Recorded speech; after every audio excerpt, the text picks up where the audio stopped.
So in the last video, we talked about the simplest single electron species, the hydrogen cation.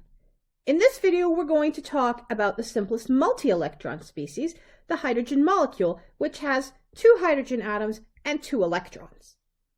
So in Chem 1000, when we talked about atomic orbitals, we saw that we could calculate the exact energies of orbitals for species that only had 1 electron because there was only one force to consider, the force of attraction between the nucleus and that 1 electron. As soon as we got to more than 1 electron, the math became much more complicated because we had to address the fact that the 2 electrons were constantly moving, so the distance between them was constantly changing, and they repelled each other, so their interaction mattered. That becomes a problem in molecular orbitals as well. It doesn't mean that we give up entirely, it just means that we need to make more approximations so that we get to a point at which the computer can do the math for us. So let's think about what would be reasonable to say about the hydrogen molecule. We know from our bond diagram that we constructed a couple of lectures ago that the true picture of the hydrogen molecule is somewhere between having 2 hydrogen atoms very, very far apart. So at a very large distance, we just essentially have 2 hydrogen atoms not interacting, and we are at an energy of 0.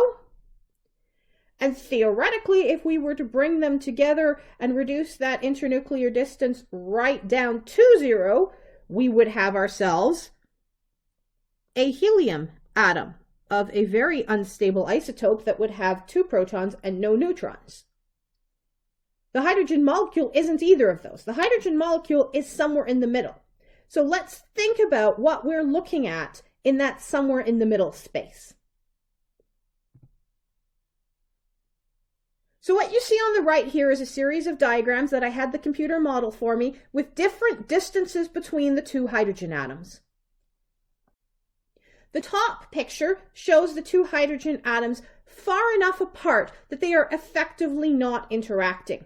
So if I were to have an electron on the rightmost hydrogen atom, it is moving around all around in this space, but it's staying generally in the vicinity of that atom, and it's not really feeling any particular attraction to the other nucleus because the other nucleus is too far away.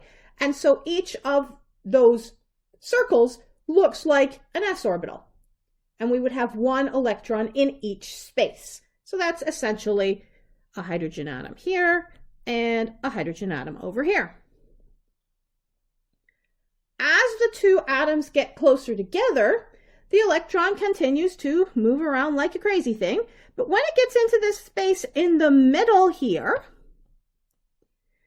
it is now close enough to the nucleus on the left that the electron is also feeling attracted to it. And as a result, as the electron continues on its merry way flying around in that space, it's going to find itself spending more time in that space between the 2 nuclei than it does on the space on the outside of the nuclei. And the same, of course, is true for the electron on the leftmost hydrogen atom. As the distance gets shorter and shorter, both electrons therefore start spending more time in the middle, and at some point, every so often, one of them, when it hits the middle, is going to realize I'm more strongly attracted over here to the other one, the other nucleus, and it's going to start spending time on both sides. And at this point, we've reached what we would call the molecular orbital. The electron now no longer really only belongs to one of the 2 hydrogen atoms. We instead have 2 electrons. So here's our other electron. And they're both spending a significant amount of time near both nuclei.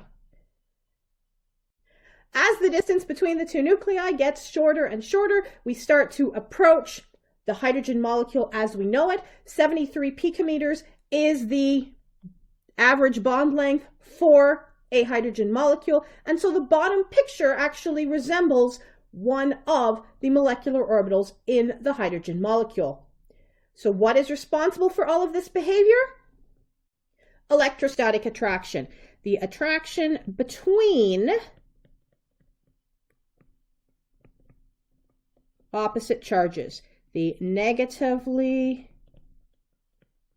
charged electron and and the positively charged nuclei.